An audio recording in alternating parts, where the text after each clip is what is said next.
ಕಲಬುರಗಿ ನಗರದ ಮಕ್ತಂಪುರ ಬಡಾವಣೆಯ ಭವಸಾರ ಕ್ಷತ್ರಿಯ ಸಮಾಜದ ಹಿಂಗುಲಾಂಬಾ ಭವಾನಿ ಮಂದಿರದಲ್ಲಿ ದಿನಾಂಕ 14ರಂದು ಸಾಯಂಕಾಲ 7 ಗಂಟೆಗೆ ನವ ವಿನ್ಯಾಸದಿಂದ ನವೀಕರಿಸಿದ ಭವಸಾರ ಕ್ಷತ್ರಿಯ ಕಲ್ಯಾಣ ಮಂಟಪದ ಉದ್ಘಾಟನಾ ಸಮಾರಂಭ ಹಮ್ಮಿಕೊಳ್ಳಲಾಗಿತ್ತು.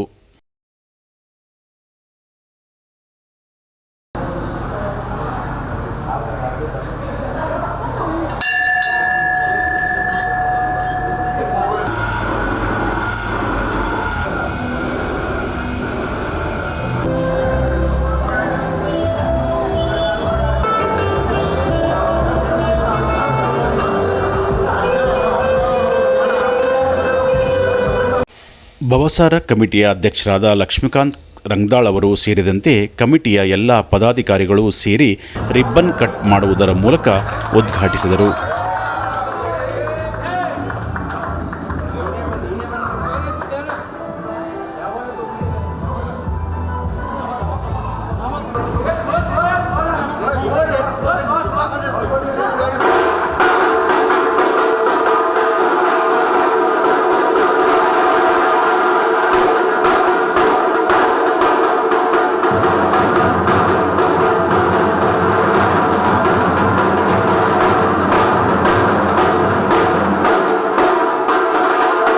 ನಂತರ ವೇದಿಕೆಯ ಕಾರ್ಯಕ್ರಮವನ್ನು ಮೊದಲಿಗೆ ಗಣೇಶ ಪ್ರಾರ್ಥನೆ ಗೀತೆಯೊಂದಿಗೆ ಪ್ರಾರಂಭಿಸಲಾಯಿತು.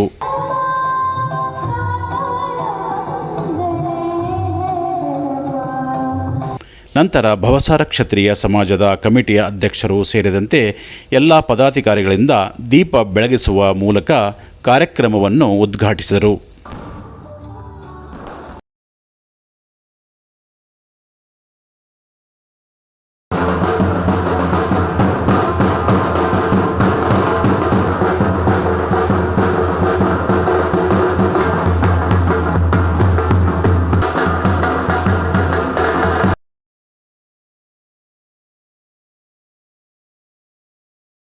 ನಂತರ ಮಹಾದಾನಿಗಳಿಗೆ ಸನ್ಮಾನಿಸಿ ಗೌರವಿಸಲಾಯಿತು.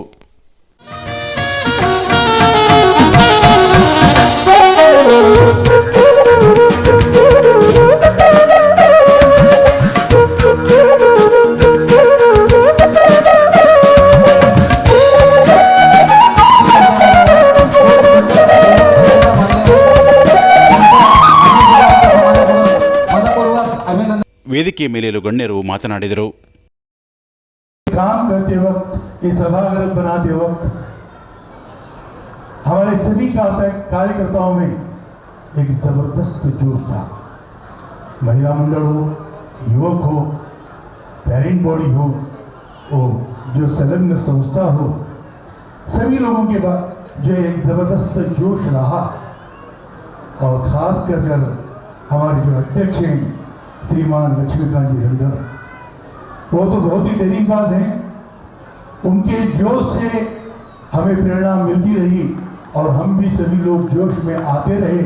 और ये आज की वास्तु यानी ये मंगल कार्यालय यहाँ पर संपन्न हुआ है.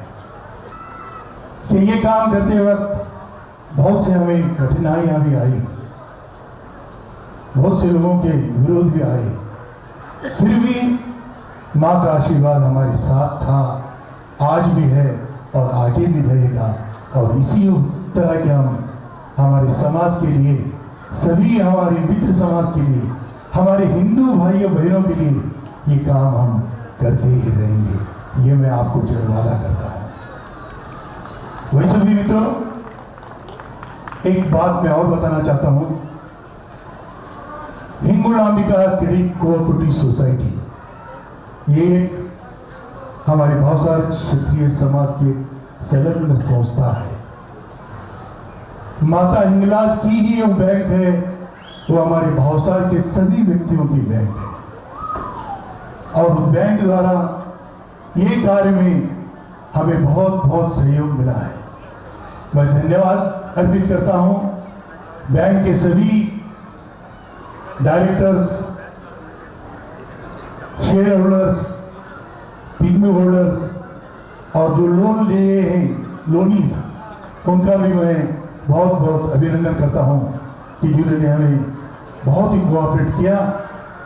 और ये काम के लिए बैंक द्वारा हमें बहुत कुछ मदद मिली है, ये मदद हमारे लिए नहीं संपूर्ण भावसार व्यक्तियों के लिए मदद है, भावसार समाज के लिए मदद है और बैंक भी समाज की है। एक और मैं बात बताना चाहता हूँ,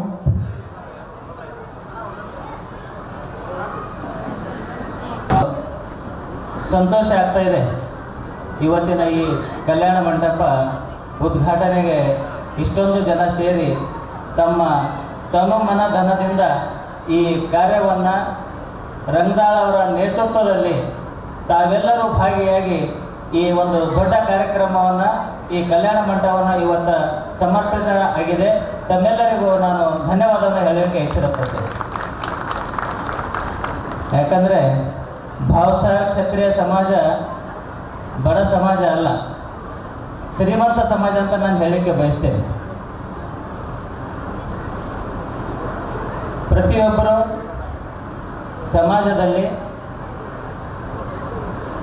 ಬಹಳಷ್ಟು ಜನ ದಾನಿಗಳಿದ್ದಾರೆ, ಆದರೆ ಕೇಳುವಂಥ ವ್ಯಕ್ತಿ, ಕೇಳುವಂಥ ಅಧ್ಯಕ್ಷರು ಸಮಾಜದಲ್ಲಿ ಬೇಕಾಗ್ತದೆ. ಕೇಳುವಂಥ ವ್ಯಕ್ತಿಗಳಿದ್ದರೆ ಕೊಡೋ ದಾನಿಗಳು ಬಹಳಷ್ಟು ಇರ್ತಾರೆ ಸಮಾಜದಲ್ಲಿ. ಯಾವತ್ತೂ ಚಂದ್ರಶೇಖರ್ ಸುತ್ರಯವರಾಗಲಿ, ಸುತ್ರಯವರ ಬಂಧುಗಳಾಗಲಿ ಯಾವುದೇ ಸಮಾಜಕ್ಕೆ, ಈ ನಿಮ್ಮ ಸಮಾಜಕ್ಕೆ ಅಷ್ಟಕ್ಕಲ್ಲ, ನಮ್ಮ ಸಮಾಜಕ್ಕೂ ಬೇರೆ ಸಮಾಜಕ್ಕೂ ಯಾವಾಗಲೂ ಕೊಡುಗೆ ದಾನಿಗಳಾಗಿದ್ದಾರೆ. ಅವರಿಗೆ ನಾವು ಸ್ಮರಿಸಬೇಕಾಗುತ್ತೆ. ಹೀಗೆಯೇ ಮುಂದಿನ ದಿನಗಳಲ್ಲಿ ಈ ಏನಿದು ಆವರಣ ಏನಿದೆ ಮುಂದಿನ ಭಾಗ ಭಾಳಷ್ಟು ಸುಂದರವಾಗಿ ಕಟ್ಟಿದ್ದಾರೆ. ಭಾಳಷ್ಟು ನಮಗೆ ಅನ್ನಿಸ್ತದೆ ಒಂದು ದೊಡ್ಡ ಕನ್ವೆನ್ಷನ್ ಹಾಲಿಗೆ ಎಂಟ್ರಿ ಕೊಟ್ಟಿವೆ ಅನ್ನಿಸ್ತದೆ ನನಗೆ. ಭಾಳಷ್ಟು ಸುಂದರವಾಗಿ ಅಚ್ಚುಕಟ್ಟಾಗಿ ನಿರ್ಮಾಣ ಮಾಡಿದ್ದಾರೆ. ನಮಸ್ಕಾರ ಎಲ್ಲರಿಗೂ. ಇವತ್ತಿನ ಒಂದು ಸಮಾರಂಭ ನೀವು ಕಣ್ಣಾರೆ ನೋಡ್ತಾ ಇದ್ದೀರಿ. ಭಾವಸಾರ ಕ್ಷತ್ರಿಯ ಸಮಾಜದಲ್ಲಿ ಕಲ್ಯಾಣ ಮಂಟಪವನ್ನು ರಿನೋವೇಷನ್ ಮಾಡಿರುವಂಥದ್ದು. ಸೊ ಈ ಒಂದು ರಿನೋವೇಷನ್ ಆಗಿರುವಂಥದ್ದು ಹಿನ್ನೆಲೆಯನ್ನು ನಾನು ಕೆಲವು ಶಬ್ದಗಳಿಂದ ಮಾತಾಡ್ತಾ ಇದ್ದೇನೆ. ಸೊ ಈ ಒಂದು ಭಾವಸಾರ ಕ್ಷತ್ರಿಯ ಸಮಾಜದ ಒಂದು ಸಭಾಗೃಹ ಇವತ್ತು ಉದ್ಘಾಟನೆಯ ಸಮಾರಂಭದ ಮೂಲಕ ನೀವು ನೋಡಬಹುದು ಎಂತಹ ವೈಭವವನ್ನು ನಾವು ಇಲ್ಲಿ ನಿರ್ಮಾಣವಾಗಿದೆ ಅನ್ನೋದು. ಭಾವಸಾರ ಕ್ಷತ್ರಿಯ ಸಮಾಜದ ಅಧ್ಯಕ್ಷರಾದಂತಹ ಲಕ್ಷ್ಮೀಕಾಂತ್ ರಂಗದಾಳ್ ಅವರ ಒಂದು ಸದೃಢ ನಿರ್ಧಾರ, ಸದೃಢ ಅವರ ಸಂಕಲ್ಪ ಮತ್ತು ಅದರ ಜೊತೆಗೆ ಅವರ ಒಂದು ಟೀಮ್ ಏನಿದೆ ಅಲ್ಲ, ವರ್ಕಿಂಗ್ ಕಮಿಟಿ ಟೀಮ್, ಮಹಿಳಾ ಮಂಡಲ ಆಗಿರಬಹುದು, ಯುವಕ ಸಂಘ ಆಗಿರಬಹುದು, ಇವರೆಲ್ಲರೂ ಸೇರಿ ಈ ಒಂದು ಕನಸನ್ನು ನನಸು ಮಾಡೋದಕ್ಕೆ ಮುಂದಾಗಿರುವಂಥದ್ದನ್ನು ನಾವು ಕಾಣಬಹುದು. ಸೊ ಅದರ ಜೊತೆಗೆ ಈ ಒಂದು ಕಲ್ಯಾಣ ಮಂಟಪ ಏನಿದೆ ಅಲ್ಲ, ಸಭಾಗೃಹ, ಮುಂಚೆ ನಾವು ನೋಡಿರಬಹುದು. ಸೊ ಇದೊಂದು ಇಲ್ಲಿ ಏನಾಗಬಹುದು ಅನ್ನೋ ಥರ ಪ್ರಶ್ನೆಗಳು ತುಂಬ ಉದ್ಭವ ಆಗಿದ್ವು. ಆದರೆ ಸಮಾಜ ಕೇವಲ ಶಿಕ್ಷಣ ಸಂಸ್ಕೃತಿ ಅಷ್ಟೇ ಅಲ್ಲದೇನೆ ಸಂಘಟನೆಯನ್ನು ನಿರ್ಮಾಣ ಮಾಡೋದರಲ್ಲಿಯೂ ಮತ್ತು ಯಾವುದೇ ಒಂದು ಸದೃಢ ನಿರ್ಧಾರವನ್ನು ಪೂರ್ಣಗೊಳಿಸುವುದಕ್ಕೂ ಅಷ್ಟೇ ಒಂದು ಸಕ್ಷಮವಾಗಿ ಕಾರ್ಯನಿರ್ವಹಣೆ ಮಾಡಿದೆ ಅಂತ ನಾನಿಲ್ಲಿ ಹೇಳಲು ಬಯಸ್ತಾ ಇದ್ದೀನಿ. ಸೊ ಅದರ ಜೊತೆಗೆ ನಾಳೆ ವಧುವರ ಸಮ್ಮೇಳನವನ್ನು ಹಮ್ಮಿಕೊಂಡಿದ್ದೇವೆ. ಅಂದರೆ ಇದೇ ರೀತಿ ದಿನಾಂಕ 15ರಂದು ಭಾವಸಾರ ಕ್ಷತ್ರಿಯ ಸಮಾಜದ ವತಿಯಿಂದ ವಧುವರರ ಸಮ್ಮೇಳನ ಹಮ್ಮಿಕೊಳ್ಳಲಾಗಿದೆ ಎಂದು ತಿಳಿಸಿದರು. ಸಮಾಜ ಹಾಗೂ ಕಲ್ಯಾಣಂ ಟ್ರಸ್ಟ್, ಭಾವಸಾರ ಕಲ್ಯಾಣಂ ಟ್ರಸ್ಟ್ ವತಿಯಿಂದ ವಧುವರ ಸಮ್ಮೇಳನ ಭಾವಸಾರ ಕ್ಷತ್ರಿಯ ಸಮಾಜದಲ್ಲಿರುವಂತಹ ಯುವಕ ಮತ್ತು ಯುವತಿಯರಿಗೆ ತಮ್ಮ ನವಜೀವನವನ್ನು ಕಟ್ಟಿಕೊಳ್ಳುವುದಕ್ಕೆ ಇಲ್ಲಿ ಒಂದು ನಾವು ಮಂಚನ್ನು ನಾವು ಒಂದು ಸುವರ್ಣ ಅವಕಾಶವನ್ನು ಮಾಡಿಕೊಟ್ಟಿದ್ದೇವೆ. ಈ ಒಂದು ಸಭಾಗೃಹದಲ್ಲಿ ಅವರು ಬಂದು ತಮ್ಮ ಪರಿಚಯಗಳನ್ನು ಕೊಟ್ಟು ತಮ್ಮ ಜೀವನದ ಒಂದು ಸೂತ್ರವನ್ನು ನಾವು ಇಲ್ಲಿಂದ ಪ್ರಾರಂಭ ಮಾಡಬಹುದು ಅಂತ ಹೇಳ್ತಾ ಇದ್ದೇನೆ. ಇಷ್ಟು ಹೇಳ್ತಾ ನಾನು ಶಾಲಿನಿ ರೋಹಿತ್ ಪುಕಾಳೆ, ಭಾವಸಾರ ಕ್ಷತ್ರಿಯ ಸಮಾಜ ಮಹಿಳಾ ಮಂಡಲದ ಸೆಕ್ರೆಟ್ರಿ. ನಾವು ಹಿಂಗುಲಾಂಬಿಕಾ ಇಲ್ಲಿ ಮಂದಿರದಿಂದಲ್ಲಿರುವಂಥ ಒಂದು ಭವ್ಯವಾದ ಸಭಾಗೃಹವನ್ನು ಇಲ್ಲಿ ಇವತ್ತು ಉದ್ಘಾಟನೆ ಮಾಡಲಿದ್ದೇವೆ. ಮತ್ತು ಇಲ್ಲಿ ಲಕ್ಷ್ಮೀಕಾಂತ್ ರಂಗದಾಳ್ ಇವರ ನೇತೃತ್ವದಲ್ಲಿ ನಾವು ಇಲ್ಲಿ ಒಂದು ಬಹಳ ಒಳ್ಳೆಯ ಒಂದು ಕೆಲಸವನ್ನು, ಸುವರ್ಣಾವಕಾಶವನ್ನು, ಕಲ್ಯಾಣ ಮಂಟಪವನ್ನು ಬಡವರಿಗೆ, ಬಗ್ಗರಿಗೆ ಎಲ್ಲರಿಗೂ ಸಹಕರಿಸುವಂಥ ಇದೊಂದು ಒಂದು ಒಳ್ಳೆಯ ಸಹಕರಿಸುವಂಥದ್ದು ಒಂದು ಕಲ್ಯಾಣ ಮಂಟಪವನ್ನು ಇವತ್ತು ನಾವು ಉದ್ಘಾಟಿಸಿದ್ದೇವೆ. ಮತ್ತು ಹಾಗೆ ನಾಳೆ ನಮ್ಮಲ್ಲಿ ಒಂದು ವಧುವರ ಸಮ್ಮೇಳನ ಕಾರ್ಯಕ್ರಮವನ್ನು ಇದೆ. ಒಂದು ಎರಡು ಕುಟುಂಬಗಳ ಸಮ್ಮೇಳನ, ಎರಡು ಕುಟುಂಬಗಳ ಒಂದು ಸೇತುವೆ, ಒಂದು ಜೀವನವನ್ನು ನಾವು ನಾಳೆ ಒಂದು ಸುವರ್ಣ ಅವಕಾಶವಾಗಿ ಇಲ್ಲಿ ಕಲ್ಪಿಸಲಿದ್ದೇವೆ. ಎಲ್ಲರೂ ಬಂದು ತಮ್ಮ ನೋಡಿ ಇಲ್ಲಿ ಯಾವುದರಿಗೆ ಈ ರೀತಿಯಾದ ಸುವರ್ಣ ಅವಕಾಶ ಬೇಕು ಇಚ್ಛಿಸಿರು ಇಲ್ಲಿ ನಮ್ಮ ಹಿಂಗುಲಾಂಬಿಕಾ ಮಂದಿರಕ್ಕೆ ಭೇಟಿ ನೀಡಿ ಎಂದು ಹೇಳುತ್ತಾ ಎರಡು ಮಾತುಗಳನ್ನು ಮುಗಿಸುತ್ತೇನೆ. ಸಾರಿಕಾ ಶೈಲೇಶ್ ರಂಗದಾಳ್. ಒಟ್ಟಿನಲ್ಲಿ ಈ ಕಲ್ಯಾಣ ಮಂಟಪದ ಉದ್ಘಾಟನೆಗೆ ಭವಸಾರ ಸಮಾಜದ ಕುಟುಂಬಸ್ಥರು, ಬಂಧುಗಳು ಮತ್ತು ಸ್ನೇಹಿತರು ಸಾವಿರಾರು ಸಂಖ್ಯೆಯಲ್ಲಿ ಪಾಲ್ಗೊಂಡು ಕಾರ್ಯಕ್ರಮವನ್ನು ಯಶಸ್ವಿಗೊಳಿಸಿದರು.